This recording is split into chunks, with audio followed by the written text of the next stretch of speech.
Hi, I'm Tracey. You'll hear from Daniella soon. Under the supervision of Dr. Alyson King, we've been analyzing the role of gender in understanding academic integrity and plagiarism. Our qualitative analysis of focus group data helps explain how gendered patterns may appear in students' actual experiences, and findings support the belief that other students plagiarize mainly for three different reasons based on gender. One of the clearest patterns of gender differences was the method of asking for help. For females, plagiarism has an education factor.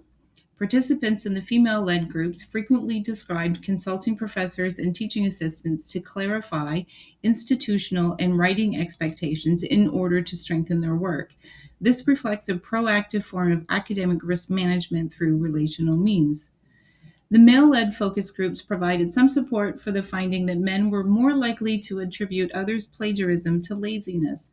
A number of participants directly connected AI use with laziness to avoid difficult readings or choosing low effort options because they were quick and efficient. This approach was more self directed, although some students also acknowledged that pride and reluctance to burden instructors could discourage them from seeking interpersonal support.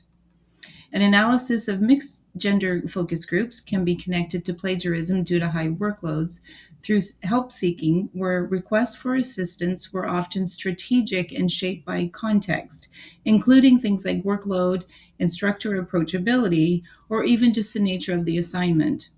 While these findings do not suggest that one approach is stronger than the other, instead, they show that genders draw on different resources and strategies to manage academic expectations and integrity.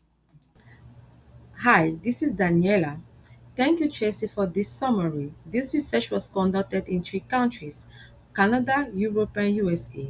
We look at the pattern on how gender understand academic integrity and plagiarism in these three countries related to help source. Using our quantitative data from the survey, we observed that in Canada, about 55% of male students turn to professors, while in Europe, about 68% of male students we ask other students when writing their assignments. But in USA, female students are more balanced between 63% of them asking support from other students and 62% of them asking support from professors. This again shows they are more comfortable in a familiar environment. Mixed-gender group shows an overall low pattern of the help source, but have the highest librarian rate in the entire dataset of about 23%. We also took a look at the use of other software like Grammarly and Turning by students to identify plagiarism on their own assignment. Mixed group gender shows the highest average. This may support the fact that they relate plagiarism to workload, as we observe a fast growth in the use of AI tools in our day-to-day education and life. The question is, how can we use and integrate these AI tools to our education while keeping student integrity and creativity valid?